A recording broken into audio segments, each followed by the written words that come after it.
Assalamu alaikum. Today we are going to do Maths Updated 7th edition D2 chapter number 13, which is Averages of Statistical Data. Statistical information को कहते हैं.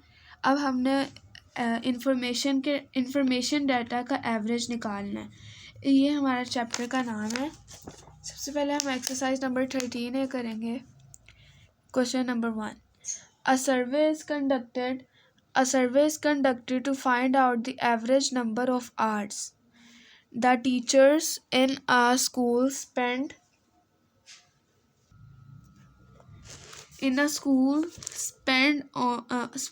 on marking their students assignment each day. एक survey conduct होता है एक school में जहाँ पर वो एवरेज नंबर बताते हैं आवर्स जो टीचर स्पेंड करती हैं अपने स्टूडेंट्स के असाइनमेंट को मार्क करने में. The data collected is given in the table. अब उन्होंने हमें एक डाटा दे दिया है. ये सारे उन्होंने हमें नंबर ऑफ़ आवर्स दिए जो टीचर स्पेंड करती हैं. जैसे अब हमारे पास कुछ टीचर्स 4 आवर्स स्पेंड करती हैं, कुछ 6, कुछ 3 एंड सो ऑन.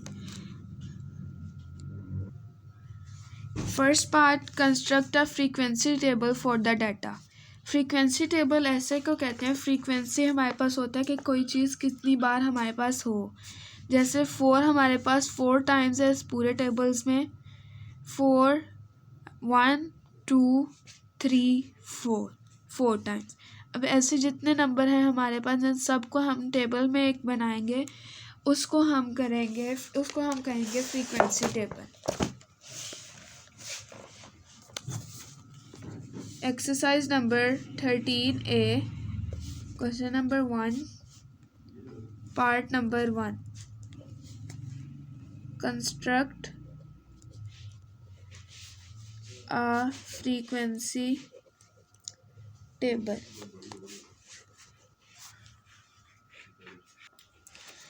एक साइड पर हम लिखेंगे नंबर ऑफ आवर्स और एक साइड पर हम लिखेंगे फ्रीक्वेंसी.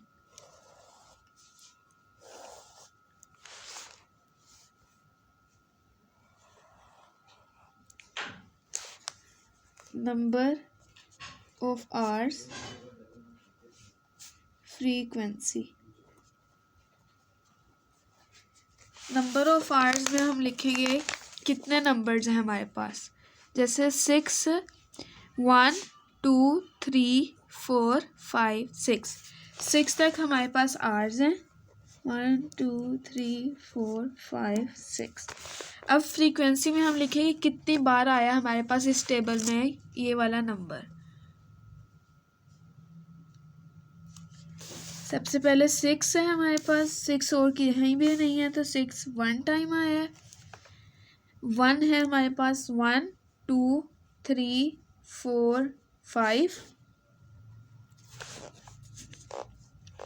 2 1 2 3 4 5 6 7 8 times. 3 1 2 3 4 5 6 4 1 2 3 4 5 1 2 सिर्फ 2 टाइम. ये पार्ट 1. सेकेंड पार्ट में उन्होंने हमें हिस्टोग्राम बनाने को कहा है. हिस्टोग्राम एक ऐसा ग्राफ होता है जिसमें हमारे पास कोई स्पेस नहीं होती. जैसे पीछे हमारे पास एग्जांपल्स में भी हिस्टोग्राम उन्होंने ड्रॉ किए हैं. ये हमारे पास एक हिस्टोग्राम की एग्जांपल है. हिस्टोग्राम में हमारे पास इन ग्राफ लाइंस में कोई स्पेस नहीं होती, जैसे बिल्कुल कंबाइन है. और जो हमारे पास इसके बाद होता है एक होता है हमारे पास बार ग्राफ. बार ग्राफ इस तरह होता है जिसमें हमारे पास स्पेस होती है.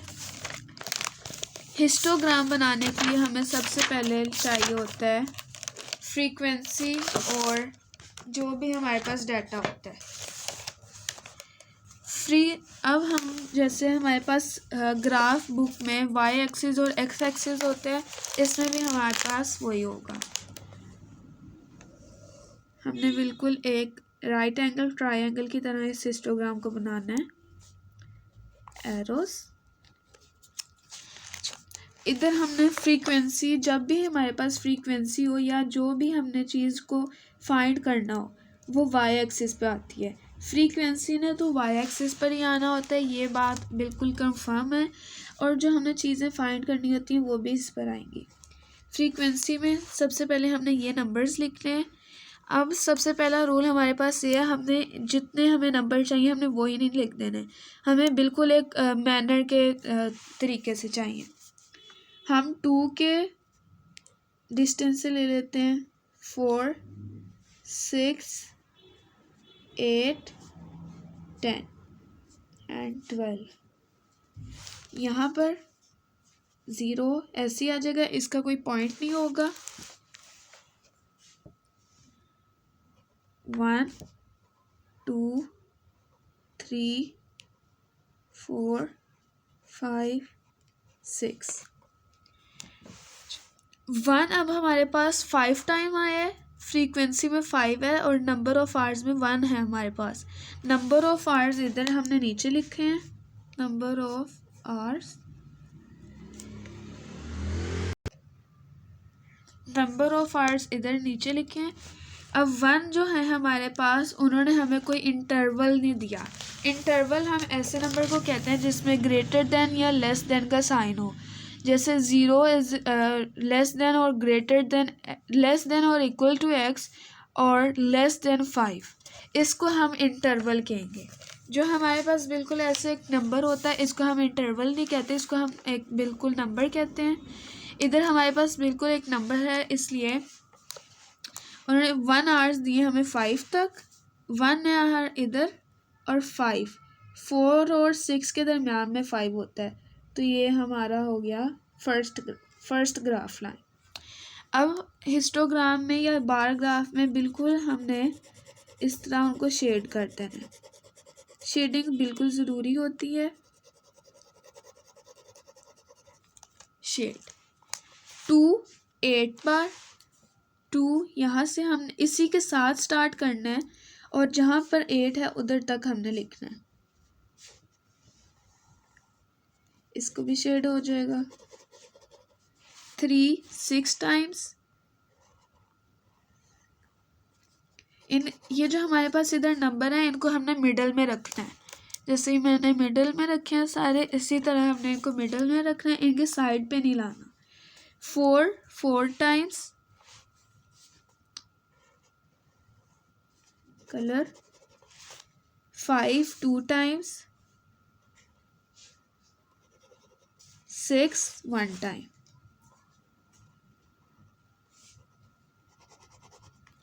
ये हमने एक हिस्टोग्राम ड्रॉ कर लिया, ये बिल्कुल इजी होता है। इसके बाद 3 में उन्होंने हमें कहा है what is the most common average number,